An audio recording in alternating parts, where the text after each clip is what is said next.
Sim, posso confirmar que todos os partidos políticos, mas sem apoio do Partido Comunista de Portugal, apoiam a Ucrânia nesta situação dramática devido à invasão da Rússia. E eu tive as reuniões com o senhor presidente da República Portuguesa e como senhor primeiro-ministro, como chefe do governo português, e eu gostaria de expressar a gratidão profunda ao Estado português pela solidariedade e pelo apoio da posição ucraniana. Da parte da Ucrânia, neste caso, com a embaixadora da Ucrânia, qual é a prioridade em termos de ajuda externa neste momento, que presumo que tenha abordado nesta reunião? Solicitamos o apoio na decisão sobre muito importante decisão para a Ucrânia conceder o estatuto de candidato do membro da União Europeia à Ucrânia, porque estamos a lutar pela democracia e pela liberdade, não só da Ucrânia, mas de toda a Europa. Mas tendo em conta que já se percebeu que entre os 27 a adesão da Ucrânia à União Europeia, não sendo tabu, não é consensual, não temo que possa haver uma cisão na frente europeia no apoio à Ucrânia? Esta decisão é muito importante para apoiar o povo ucraniano e para motivar a luta pela independência, pela preservação da soberania da Ucrânia. Por isso, solicitamos todos os países da União Europeia apoiar esta decisão nos próximos dias. Senhora Embaixadora, queria perceber bem, sei que deve ser difícil, mas hoje é um dia de negociações. Queria perceber se tem alguma informação que nos possa avançar, tendo em conta o que se está a desenrolar na Ucrânia, e depois queria também perceber com o Dr. Dom Henrique qual é a posição do PSD, tanto relativamente à entrada da Ucrânia na União Europeia, até como outro assunto que a senhora Embaixadora tem falado, se na visão do PSD, se Portugal deveria dar um passo em frente sobre o corte de relações diplomáticas com a Rússia ou se não. Temos agora a informação sobre a segunda ronda das negociações entre a Ucrânia e a Rússia, mas ainda não tenho informação sobre os resultados destas negociações. A Ucrânia está disposta a continuar as negociações com a Rússia para parar a guerra, porque esta guerra foi iniciada pela Rússia, não pela Ucrânia. Gostaríamos de viver em paz, mas temos o direito de viver no mundo ocidental, viver na Europa unida com os valores democráticos, porque nós um Estado democrático. E eu gostaria de pedir apoiar-nos. Obrigado. Bom, nós em Portugal temos a ideia, muitas pessoas em Portugal têm a ideia de que a Comunidade Económica Europeia nasceu para promover a economia dos países. Mas a Comunidade Económica Europeia, em primeiro lugar, não nasceu para promover a economia. Nasceu para promover a paz na Europa na sequência das guerras mundiais que tivemos no século XX.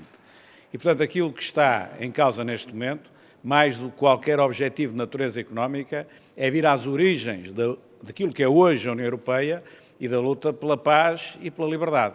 E, portanto, se há luta pela paz e pela liberdade que nós temos à nossa frente neste momento, é justamente na Ucrânia. Daí que, para o PSD, faça sentido conferir à Ucrânia o estatuto de candidato a Estado-membro da União Europeia, justamente em nome desses princípios. Haverá agora um caminho a percorrer e diversas dificuldades, muitas delas de natureza económica, é certo, mas na origem de tudo isto, na origem da formação da Comunidade Económica Europeia, hoje União Europeia, está a paz, e a paz na Europa. Portanto, razão mais forte é muito difícil de encontrar, não há razão mais forte do que essa. E, portanto, o PSD, e eu penso que será a tendência também do Partido Popular Europeu, ao qual o PSD pertence, estar favorável a esse estatuto.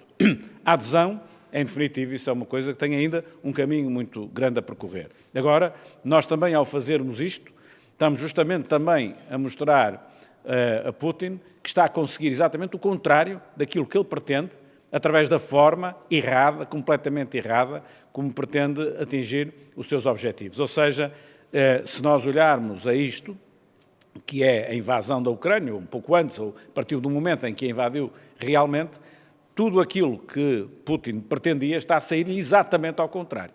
E aquilo que ele mais queria, que era conquistar a Ucrânia, ainda não conseguiu, e eu admito, inclusive foi objeto de conversa à hora do almoço, para obter essa informação, e eu admito que mesmo que ele consiga, digamos assim, a ocupação formal na Ucrânia, terá depois muita dificuldade em manter o país, porque nós já vimos as características do povo ucraniano, que não vai baixar os braços, e, portanto, a Rússia pode ter ali um problema para anos e anos e anos e anos, e, na prática, nunca conseguir atingir aquilo que queria, bem pelo contrário, comprar um problema para si próprio. Portanto, este passo é um passo, em minha opinião, muito importante por estes dois pontos de vista, pelos princípios e para mostrar a Putin que, por esta via, consegue o contrário daquilo que pretende.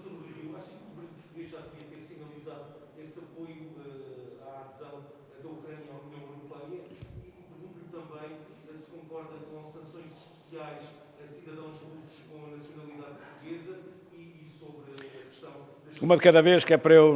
A primeira é sobre a questão do governo português. Eu percebo que é mais fácil a um partido de oposição tomar de imediato aquilo que é a posição de princípio e que um governo tem de ser mais prudente e tem de articular com os restantes Estados-membros, mas não me parece que possa demorar muito tempo, sob pena de perder um dos efeitos úteis, que é justamente a pressão sobre o governo russo, ou, neste caso, o presidente russo.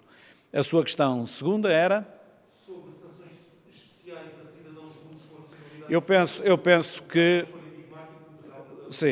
Sim, eu penso que isso, se nós quisermos, nós temos de levar as sanções até ao máximo possível. E sabendo que, para lá de uma dada linha de sanções, nós próprios vamos sofrer essas consequências e temos de explicar ao povo português que isso tem de ser assim, devemos minorá-las, como é lógico, mas que isso tem de ser assim. Esse é um preço que temos de pagar pela estabilidade na Europa, pela paz na Europa.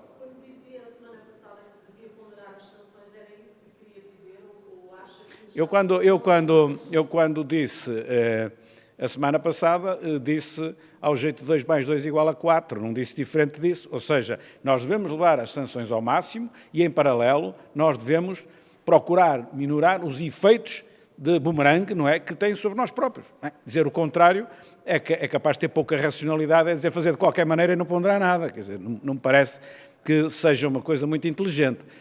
Mas temos de o fazer, porque se nós, e eu quando digo nós, não é Portugal, nós é a Europa e é todo o mundo ocidental. Portugal não tem força nenhuma, ou muito pouca para isso, a não ser enquadrado em tudo isto. E, portanto, nós temos de levar essas sanções ao máximo. E dentro destas sanções, por muito que nos custe, e nós possamos entender que há muitos cidadãos russos que estão contra isto, como é evidente que estão de certeza, porque é muito difícil de aceitar, e estamos a falar também de cidadãos que possam estar informados, porque a maior parte estará eventualmente desinformada, mas por muito que nos custe, nós temos mesmo de isolar a Rússia. Isolar a Rússia é isolar também as pessoas e, portanto, não vejo, pode ser injusto, mas nós temos de defender a paz na Europa, nós temos de defender a Ucrânia e, portanto, não. Mas, a partir do momento que alguém começa uma guerra, tudo é irracional e tudo é contra a natura e, portanto, devemos ter atenção, com certeza, mas nós devemos ter de dar estas sanções, porque uma das armas que existe contra Vladimir Putin é criar uma opinião pública na Rússia justamente contra isto. Caso contrário, tudo isto é muito mais difícil. Não vejo como é que possa ser diferente. Se é favorável a ser conhecida publicamente a lista de oligarcas russos que vivem e têm influência em Portugal? Bom, isso já jogo com aspectos de segurança. Vamos lá ver. Uma coisa é nós tomarmos a iniciativa e estabelecemos as sanções ou as limitações a essas pessoas. Outra coisa é andar a divulgar em público, aí parece-me que temos de ser mais prudentes. Muito obrigado. Diga. Sim. E o corte de relações diplomáticas. Eu acho que isso tem de ser visto no quadro da União Europeia e uma posição tomada no seu conjunto. Primeiro, temos de atender que se nós cortamos as pontes todas, depois não há solução, não podemos cortar as pontes todas. Agora, podemos cortá-las enquanto perdurar, por exemplo, uma situação de guerra. Agora, entendo que isso deve ser visto no quadro global da União Europeia. Não adianta nada um só país, principalmente um país, não é dos pequenos, mas médio, digamos assim, na União Europeia. Deve ser visto no enquadramento global da União Europeia, com essa ponderação de que se corta também tudo, depois é tudo mais difícil. Agora, também estamos num estado absolutamente inadmissível de guerra e, nesse caso, enquanto isso perdurar, enfim, mas terá de ser visto, em minha opinião, em solidariedade global na Europa. Deixa-me perguntar uma coisa em relação aos cidadãos nacionais portugueses a viverem na Rússia. A França, por exemplo, já deu a recomendação de saída a esses aos seus cidadãos nacionais. Portugal deveria dar essa recomendação também neste momento? Enquanto recomendação, entendo que sim. Obrigado.